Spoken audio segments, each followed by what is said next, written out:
মাছ মাংস ছাড়াও যে চাল কুমড়া দিয়ে এত মজার একটা রেসিপি হয়, এভাবে তৈরি না করলে কিন্তু বুঝবেন না। খুব কম খরচে চাল কুমড়া দিয়ে ভীষণ মজার একটা রেসিপি আজকে আমি আপনাদের তৈরি করে দেখাবো।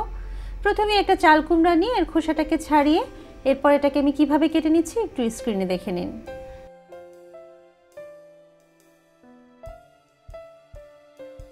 প্রথমে খোসা ছাড়ানো এই চাল কুমড়াটাকে ছোট ছোট লম্বা লম্বা ভাগ করে নিচ্ছি।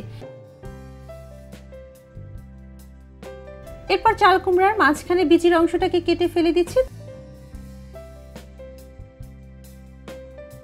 এরপর এটাকে আমি একটু ছোট ছোট করে কেটে নিচ্ছি।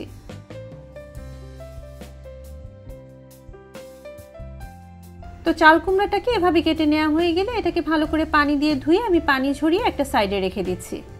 এখন চাল কুমড়াটাকে রান্নার জন্য প্রথমে চুলায় একটা প্যান বসিয়ে এর মধ্যে 2 টেবিল চামচের মতো তেল দিয়ে নিয়েছি। তেলটা গরম হয়ে আসলে এর মধ্যে দিয়ে নিচ্ছি হাফ কাপ পরিমাণ পেঁয়াজ কুচি। এরপর বারবার নেড়ে পেঁয়াজটাকে একটু গোল্ডেন কালার হওয়া পর্যন্ত ভেজে নিব। এখন এর মধ্যে দিচ্ছি 1 টেবিল চামচ আদা রসুনের পেস্ট, 1 চা চামচ হলুদ গুঁড়ো, 1 চা চামচ লাল মরিচের গুঁড়ো আর হাফ চা চামচ করে দিচ্ছি ধনে গুঁড়ো আর জিরার গুঁড়ো। লবণ দিয়ে নিচ্ছি স্বাদ অনুযায়ী আর দিচ্ছি কয়েক ফালি কাঁচামরিচ।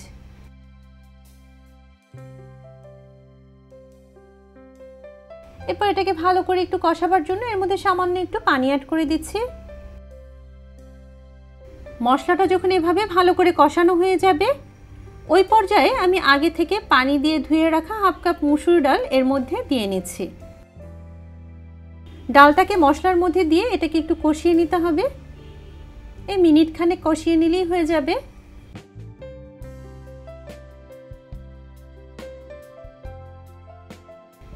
এরপর এর সাথে আগে ধুয়ে রাখা চাল কুমড়াটাকে দিয়ে নিব। এটাকেও আমি মিনিট খানেকের মতো ভালো করে মশলার সাথে কষিয়ে নিব।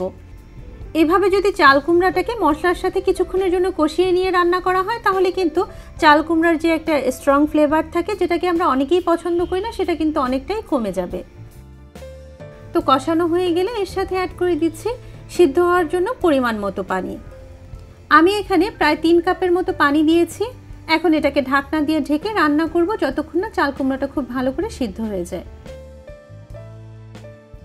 এই যে দেখুন চাল কুমড়াটা কিন্তু খুব ভালো করে সিদ্ধ হয়ে গিয়েছে আর ডালটাও কিন্তু অনেকটাই সিদ্ধ হয়ে যেয়ে এভাবে ঘন ঘন হয়ে এসেছে।